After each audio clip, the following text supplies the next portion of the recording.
printing offices are basically, with the exception of one that we run out of town a few years earlier, we're all Patriot printers. We print more political essays against the British government than all the American colonies combined. So we cause a lot of trouble here. We're the reason that there's an American Revolution. More importantly, it's this printing office here. They're established in 1755 here in Boston, printing office of Eads and Gill. These two gentlemen are arguably the driving force behind the American Revolution with their newspaper, the Boston Gazette. They're printing the political essays of the Sons of Liberty in their newspaper. They're probably the most vocal. In fact, Benjamin Eads of this office is one of the members involved in planning and carrying out the destruction of the tea in December of 1773, which becomes known as the Boston Tea Party.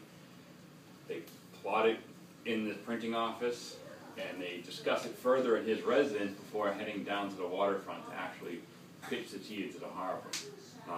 John Gill is arrested by the British government for printing treason and sedition against the British king, essentially. He's placed on house arrest because they're choosing at this time not to execute their political prisoners. They don't want to cause any more trouble than they already have.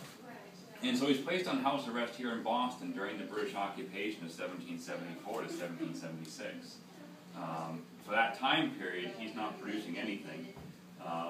However, when the British evacuate Boston in March of 1776, they leave their political prisoners behind. They're too much trouble to take with them. So as soon as the British leave town, John Gill walks out the front door of his house, back into his printing office, and begins printing again. This time around, he really does a doozy, because on July 15, 1776, he receives a printed copy of the Declaration of Independence from Philadelphia with orders to reprint it here in Massachusetts, and he's the one that prints it in Massachusetts for the first time on July 17, 1776. That's what I have on the press today. Now, of this Boston edition, essentially, of the Declaration of Independence, there are only 3 original surviving copies. They sell for about $800,000. All 3 of them are privately owned, so they don't turn up for sale too often. One of them went for auction 3 years ago, sold for $850,000. I bid on it. Only $1,000.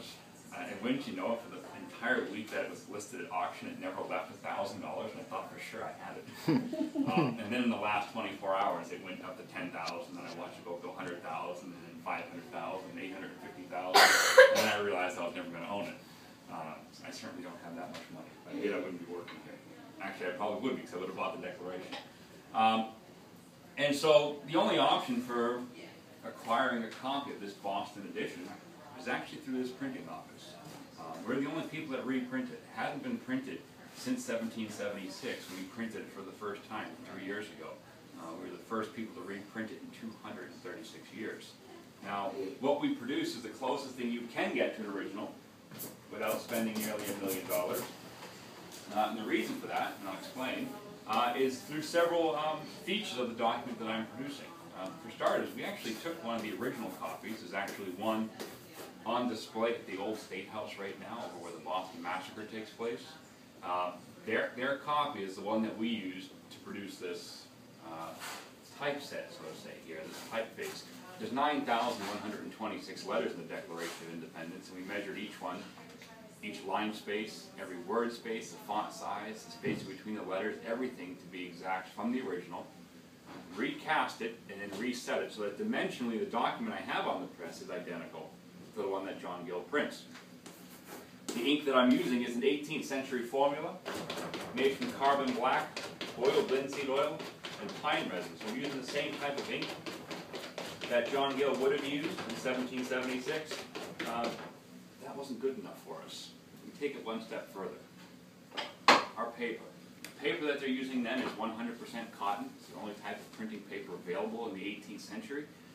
Our modern wood-based papers that we use today aren't developed for another 100 years, so not until the 1870s. So we're printing on cotton paper as well. Now, the cotton paper that I'm printing on is made here in Massachusetts. We purchased it from the Crane Paper Company. Ever hear of the Crane Paper Company? If you spend any paper U.S. currency, you're holding their paper on a daily basis because they supply the 80% cotton paper that's used to produce U.S. currency. Now, the paper I'm printing on, as I mentioned, comes from Crane's. John Gill, when he buys his paper, he buys it from a local company founded in 1770 in Milton, Massachusetts, known as the Liberty Paper Mill. Now, the Liberty Paper Mill was founded by a gentleman named Stephen Crane at a time when it's illegal to manufacture paper here in the colonies. So he's not associating it with his name. In 1801, however, he changes the name of the business to the Crane Paper Company. So I'm actually printing this on the same paper made by the same company. In fact, last year, the historian from Crane came in here, brought in their daily ledger from the company from 1776, and on the 16th of July, the very day before John Gill prints the Declaration of Independence, his name appears in their daily ledger, purchasing the very paper he'll use the next day to print the Declaration. Now, he prints only about 30 or 40 copies. They're posted around town, public places, the broadside. The literacy rate, particularly the New England colonies, is quite high, about 75 to 80%. That's because of the Puritans. They require everybody, boys and girls, to attend school until age 11.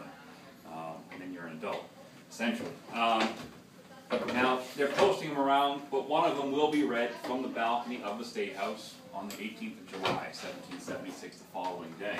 That's that balcony that overlooks the site where the Boston Massacre takes place. The street that runs along the side of the State House today is called State Street.